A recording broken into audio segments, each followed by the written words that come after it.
Hi, my name is Bob Metcalf, and I'm here today to talk about the next big thing, the video internet. Now, I'm not sure what kind of video we're talking about, and I'm not sure if it'll actually be the internet when we're all done, but nonetheless, I'm going to call this the next big thing, the video internet.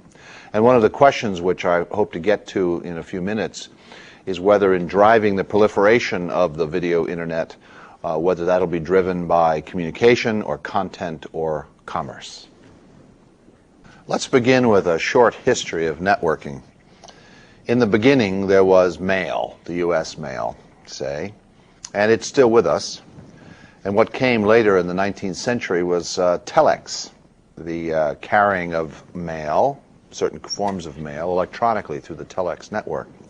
And then telex was generally overtaken by a new electronic network called the telephone network, which, of course, is still with us.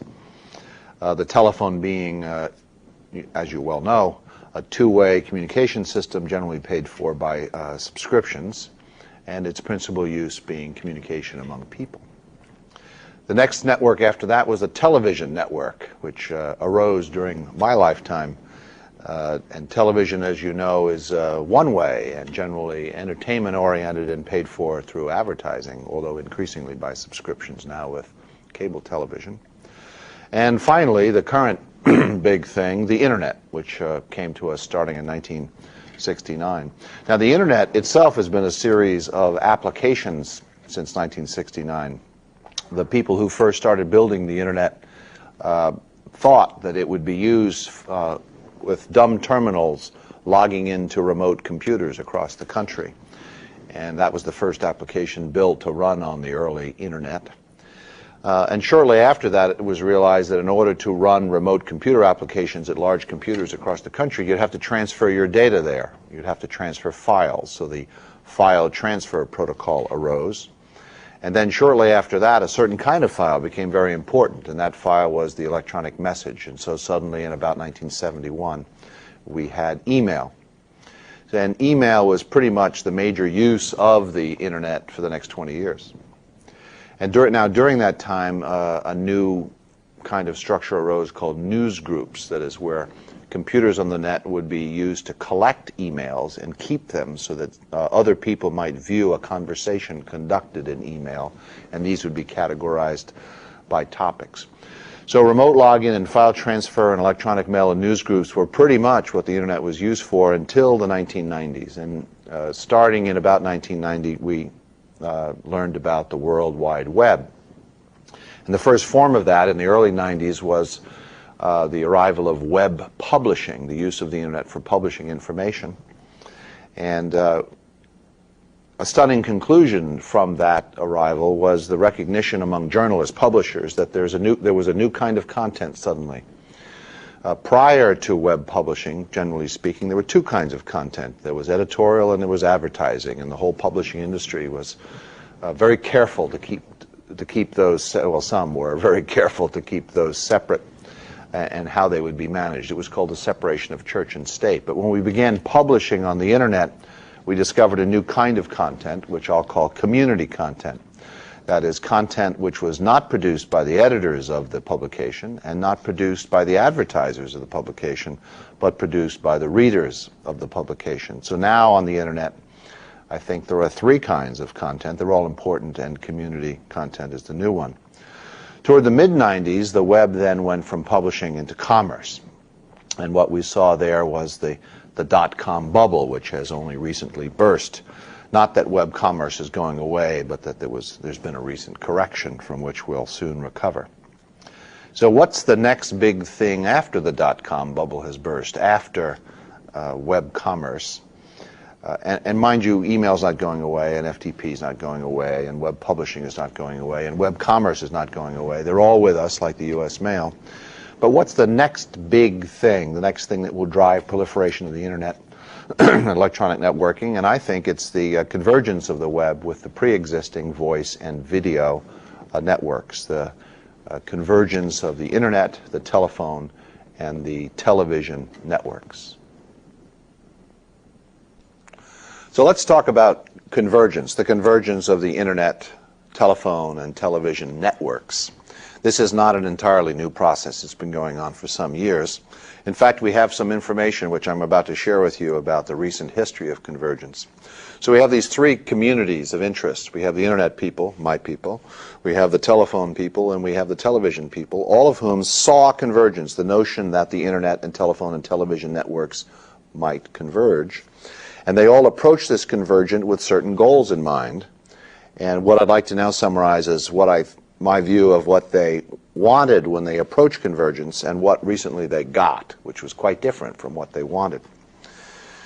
Let's begin with the internet people. The internet people wanted convergence with the telephone and later the television networks because they wanted ubiquity. They had built this wonderful thing, the internet, and they believed, as I do, that we wanted everyone to have it and to use it. And convergence was a way of getting there because the telephone network is ubiquitous and the television network is ubiquitous. So if only the internet could be put on the telephone and television networks, this great thing that we internet people brought to the world would then be available to everyone. What a great goal. And so we began moving the internet initially onto the telephone network. And in fact, today, most people, more than 90% of the people who use the internet, use it through a dial-up telephone modem. But the internet people got something different, something unexpected that they didn't quite want. For example, when you let a lot of people onto the network who are not university PhDs, is you get what's called newbies. These are people who weren't brought up properly in the ways of the internet and had different interests and different values, and when they came and they didn't know how to use the internet all that well, and this was infuriating to the internet intelligentsia. And the second thing they got was slows. The telephone network was not designed to carry high-speed data. It was designed to carry voice communications. And so all these people who are accessing the internet through their dial-up telephone modems are doing so slowly, and this is really painful, and so we're all in a big rush to solve that problem. The telephone people saw great promise in convergence too, and they were kind of interested in convergence because what they heard was the internet is a worldwide network and people use it a lot. So the telephone people said, we're going to get a lot of long-distance minutes out of this. People are going to be dialing into that internet around the world, and we're going to bill them minute by minute for their use of the internet. And what a great new business opportunity this is, they thought. What they got, the telephone people, they got something completely different. They got a lot of short-distance hours. That is, instead of long-distance minutes, they got short-distance hours. And people, instead of dialing around the world to access the internet, just dialed an internet access port in their hometown on the same exchange. And instead of being on there for a minute or two or three, which is how the telephone network was designed, they used it for hours, if not 24 hours a day. And the telephone companies were technically unprepared to take on this load, and they had no way of billing for it because for years and years and years they've been organized around collecting money for long-distance minutes, not short-distance hours. So this was a bit of a jolt and a surprise and made them angry about this convergence. Then something even worse happened. People started talking about using the internet to carry voice conversations for free. And the telephone companies in the United States generate about $200 billion a year in carrying long-distance telephone conversations. And the thought that these conversations might be carried for free over the internet was quite shocking to them. Now, of course, free is a very low price, and they're not likely to be free, but the threat of voice over the internet has been very motivating to the telephone companies. They're not sure they want to do convergence all that much anymore. The television community, the television networking people, also saw promise in convergence. For years and years and years, the telephone industry has been trying to branch out into interactive television, and there have been many trials going back 10 and 20 and 30 years, 40 years perhaps, to develop two-way or interactive television. And they saw in the internet, which is two-way and interactive, a chance to finally get at the many benefits that they saw to interactive television. So the television industry began approaching the internet and convergence, and they got something quite different from what they were expecting. On the internet, the tradition is that content and carriage are separate. That is, there's the infrastructure of the network, which is owned and operated and run by one group of people, and then there's all this content, which is carried on it, and they're generally not owned by the same people. Well, in the television world, there's a great overlap between those who own the carriage and those who own the content. So the business model of the television industry is different from the fundamental business model or evolving business models of the internet. So this was a problem. And the television people were roundly criticized for linking content and carriage in their various schemes for deriving revenue from the internet. There was even worse development, however, for television people, because television people, for the most part, are used to having 5 channels or 10 channels or 20 channels, a restricted number of channels in which the attention of their viewers is channeled. And so the competition among these channels is under their control pretty much. But on the internet, there's not 10 channels or 100 channels or even 500 channels. On the internet, there's 1 million channels. That is, every user of the internet can be a generator of content. And the competition among users of the internet, that is, providers of content in the internet, the competition among them is much more fierce, because the real scarcity on the internet is not broadcast frequencies, and it's not channels on the network, it's the attention of readers. And so the TV people confronted a business model that was alien to their experience. But still, TV has been, the convergence of the internet and television has been the most effective to date. Although when I say that, you have to understand there are 3 kinds of television-internet convergence of increasing importance.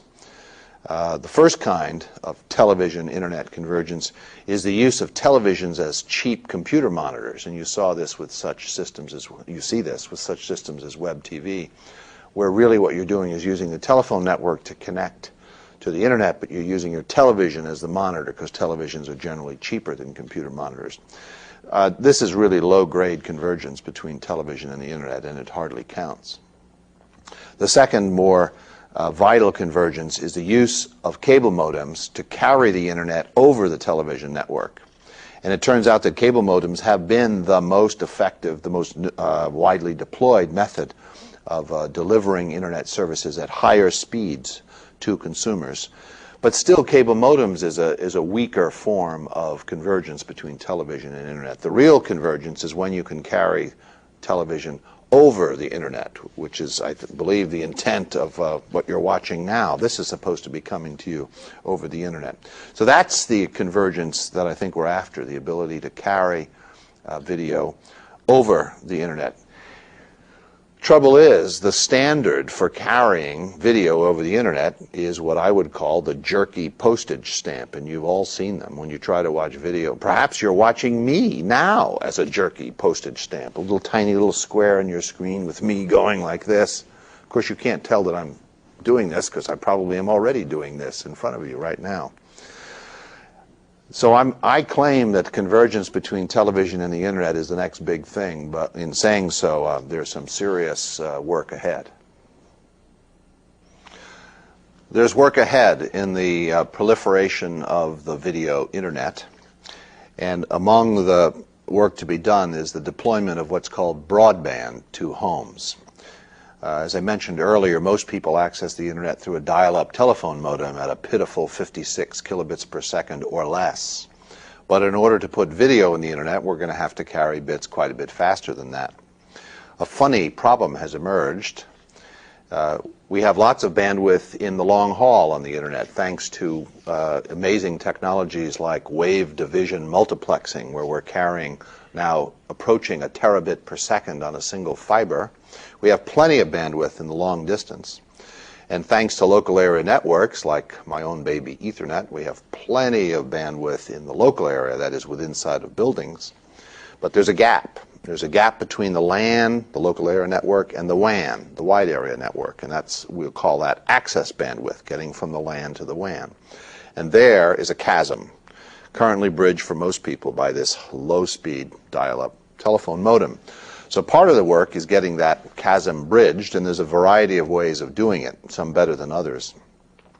Most of the so-called broadband methods of access, many of them are through an old-fashioned system called ISDN. And believe me, it would do you no good for me to explain what ISDN actually means. Suffice to say, it's a way of accessing, going from the LAN to the WAN at up to about 128 kilobits per second, which isn't much faster than 56 kilobits per second. And it's a sad comment in our time that most market analysts include ISDN under the rubric broadband, when really it's much too slow to be considered broadband.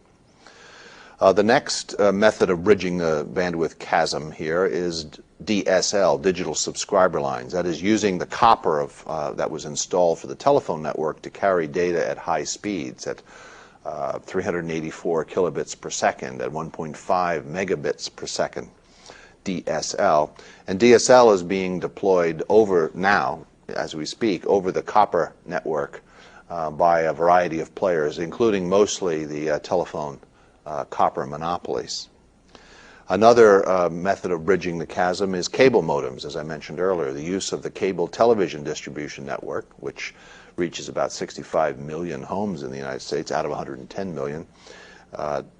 And cable modems are the leading method of bridging the chasm of local area to wide area. And then there are some other technologies which we hope will come along to add to the alternatives and create more competition in solving that problem. Now, in 2001, the cable modems are winning. That is, there are more homes connected at higher speeds through cable modems than through digital subscriber lines, than through DSL. And that can be explained very simply. The cable monopolies have weaker monopolies than the telephone monopolies. The telephone companies are huge, and they have airtight monopolies on their geographies. And so their motivation for installing digital subscriber lines is much lower. They have no one pressuring them to do, very few people pressuring to do so. An industry did rise up in recent years to bring DSL to homes in large numbers in competition with the entrenched incumbent local exchange carriers, as they're called. But most of that competition has been throttled through the use of the monopoly power of the telephone companies. The cable modems, on the other hand, are being proliferated by the cable companies, which are themselves monopolies, but they're much weaker monopolies. They have much more competition from, say, satellite, for example, and plus they're more entrepreneurial and energetic, and they've been proliferating these cable modems, and we should be rooting them on as the only way of stirring the telephone companies to movement. So we've had this recent bad news with the bursting of the dot-com bubble. That is, the telephone monopolies are more entrenched than ever in providing broadband, and they will be slow to provide broadband. But the broadband is being deployed, and they will eventually get around to it, and eventually, broadband will begin to arrive in further and further and more places at faster and faster speeds. And in that context, we need to judge where to put video, what applications of video, over what populations, over what businesses, small, large businesses, homes, and so on. A very complicated strategy problem. So one of the problems, or another of the problems with the proliferation of internet video is the plumbing. And I'm a plumber, an internet plumber, so let me talk a bit about the problems presented by the internet's plumbing. The term to describe the heart and soul of internet plumbing is TCP/IP, which is the name of the protocols that have been, I guess they were installed in the internet in 1983. They were probably invented in 1973. And these protocols present problems for the carriage of video over the internet. When you try to, in today's world, when you try to carry video over the internet, the plumbing is slow, and it's lossy, that is, information is lost, and it's delayed, jittery and delayed when it gets there. And these present problems for television. Television is much higher, uses many more bits per second than telephone or the web. It relies on the data getting through reliably so that the whole picture gets painted, not just little corners of the picture. And it's real time. You know, I'm moving in real time, and if the packets are delayed and I stop momentarily, that's disruptive to what you expect from video. Now, there have been some efforts to solve the problems of the internet as plumbing for video, and one of those is broadband deployment that I've just touched on. That is, increasing the speed of all the circuits so they can better carry video. But then there are protocol problems with the internet. The internet was never designed. It was designed in 1973. I know. I attended the meetings, and no one was talking about video in 1973, and not even in 1983 when it was finally deployed in the worldwide internet. But recently, as we're trying to get video on the internet, there have been various proposals to fix TCP/IP. One of those proposals is to replace TCP with various protocols. The one that comes to mind is RTP, the real-time protocol, to make up some of the deficiencies of TCP. Another solution has been the development of what's called MPLS, multi-protocol labeling system. Actually, I'm not sure that's what it means, but that's a lower-level fix of the plumbing whose purpose is to speed the packets through the network, to reduce the losses that they encounter, and to get them through in a shorter time and with less jitter.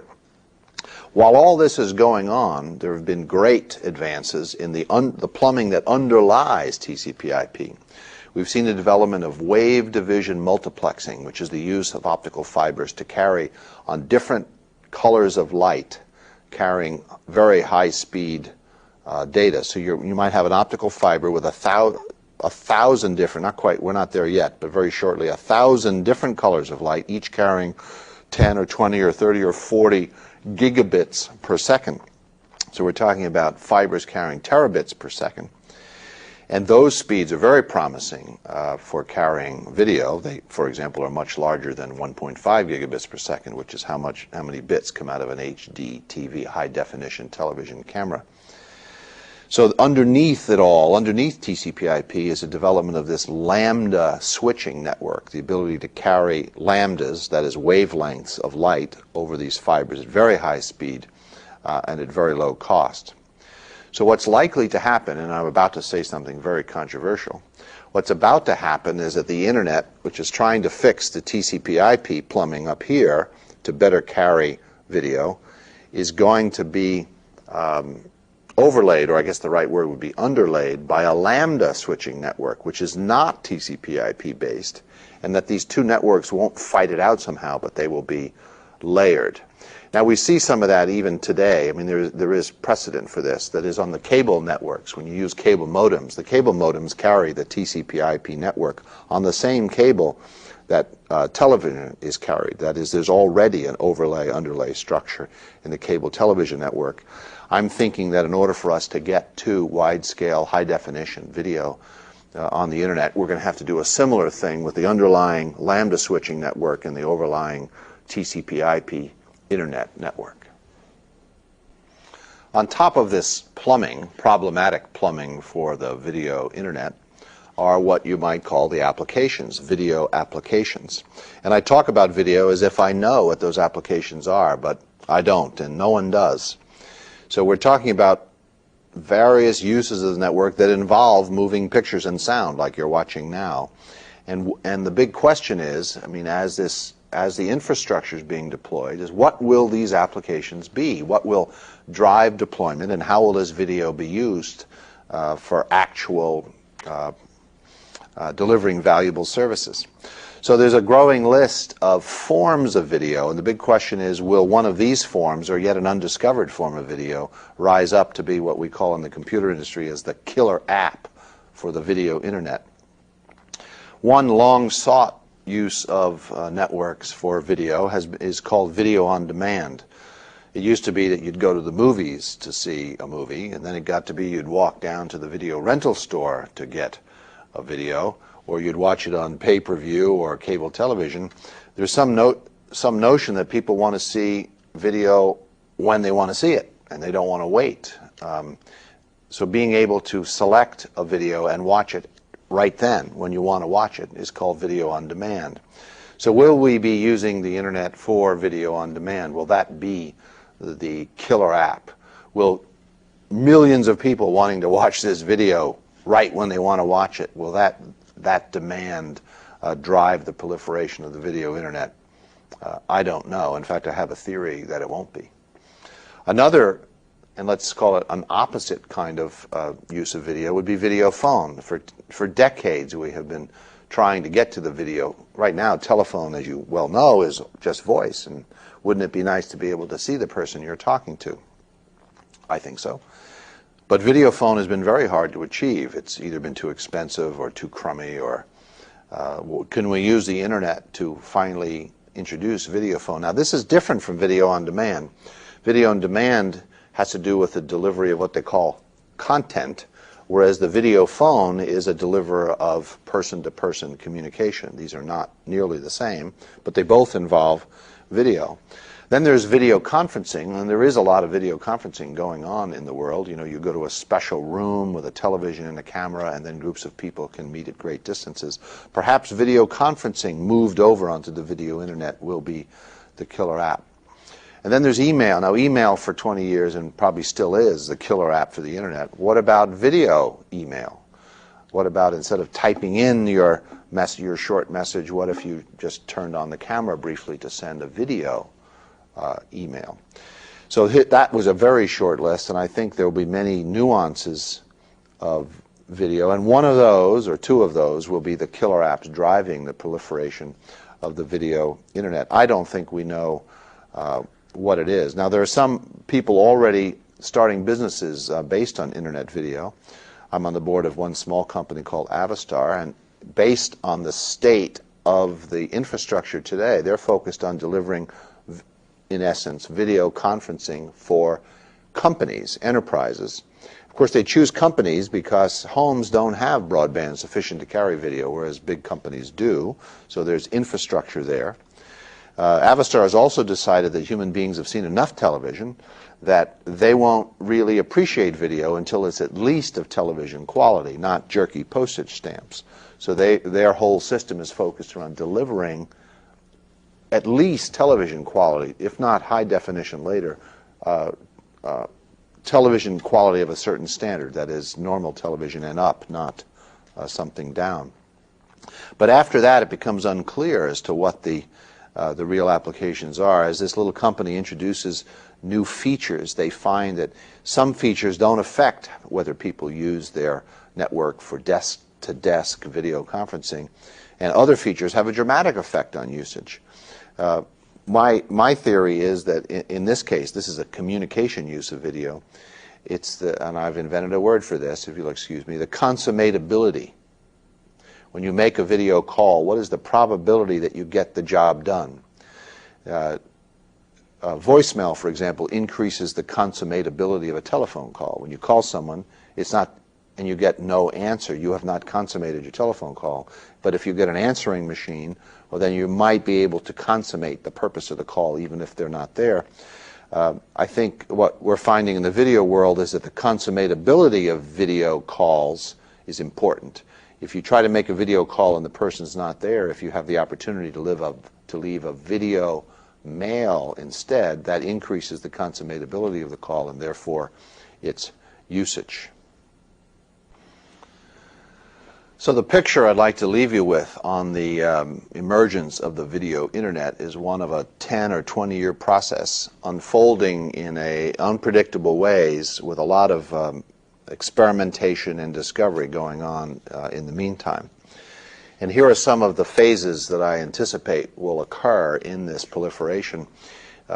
Often in the proliferation of a new technology or a new infrastructure, there's an arbitrage factor. That is, the old way is expensive for artificial reasons, for example, regulation of the telephone network.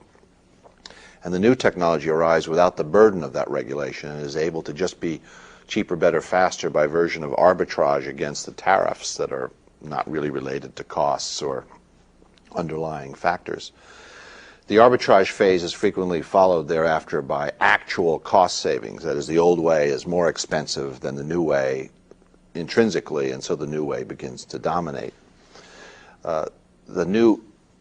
Another phase, often the third phase, is where the new technology brings with it new applications that were previously not possible with the old technology, and that's attractive to people to do entirely new things. Not to do the old things, better, cheaper, faster, but to do new things. Then after that, you begin to see the convergence of the old and the new, the integration of the old and the new. So for example, video, pure video, like you're watching now, is probably not the right answer ultimately. It'll probably be the connection of video with PowerPoint, video with telephone, video with conferencing. That is an integration across applications that were previously separate. And then other factors which pace the proliferation of the infrastructure have to do with the making of standards. These technologies must be standardized over time. That is, communication and content delivery infrastructures require standardization because they require vast investments in infrastructure, and no one is willing to make infrastructural investments without standards. If they are willing, they're unwise, because when you invest a lot of money, you want to be sure to have standards so that you have multiple suppliers that you can set against each other in a competitive environment.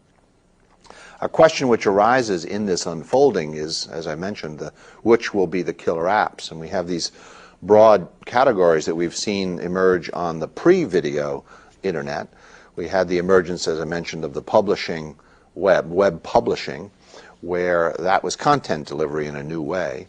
And then we had communication, and it's been in the history of the internet, communication has been the more vital use rather than delivery of content. In the early days of the internet, there was CompuServe and Prodigy that were content oriented, and along came America Online, which was very communication oriented, and we know which ones won. That is, communication proved to be the more, at least in the short term, the more desirable use, the more driving use. And then came commerce. So we had communication, content, communication, and commerce, and we can wonder and guess whether that same evolution will recapitulate itself in the video internet. Now, video has in the past been driven by entertainment. Television is mostly entertainment, and it's an advertising business model for the most part, although increasingly there are subscriptions, but I think it's best to think of it as an advertising, entertainment-driven medium. How will that be affected by integration with the internet? I think entertainment will drive adoption of the video internet, and that has some good, will have some good implications for education. We talk about education on the internet and the use of the internet in education. And I think as video and entertainment get into the internet, this bodes well for education, because right now education competes with entertainment on an uneven footing.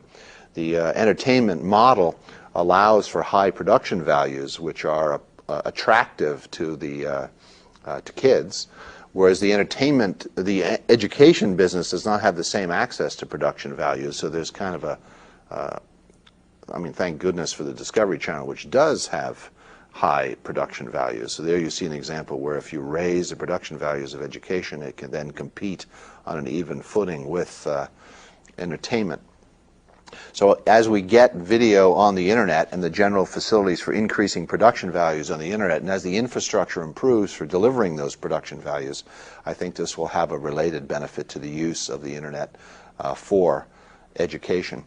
It's getting to the point now where we can begin to think not so much of putting the internet in schools, but instead using the internet instead of schools. That is, as we begin to have a very high bandwidth and ubiquitous internet with video, more and more it can be used for education from the home instead of busing people off to remote places to be taught with chalk on slate.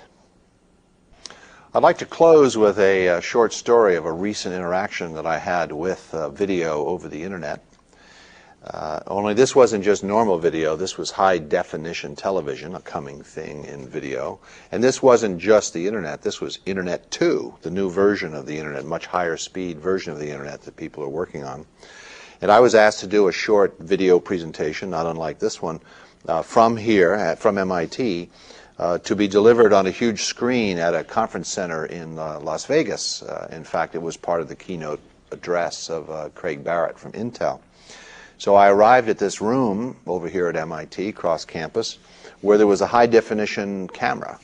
And out of that camera came 1.5 gigabits, billion bits per second of video of a much higher quality version of me that went into these boxes, and there were people sitting around by the boxes running them, and those boxes would take this 1.5 gigabits per second and crunch it down, compress it down to 20 megabits per second, that was then carried over an 100 megabit per second Ethernet cable into Internet 2 there in Cambridge, here in Cambridge. And then it went several hops through the southern United States to arrive in Las Vegas at 2.4 gigabits per second. That is the speed of the circuits being used.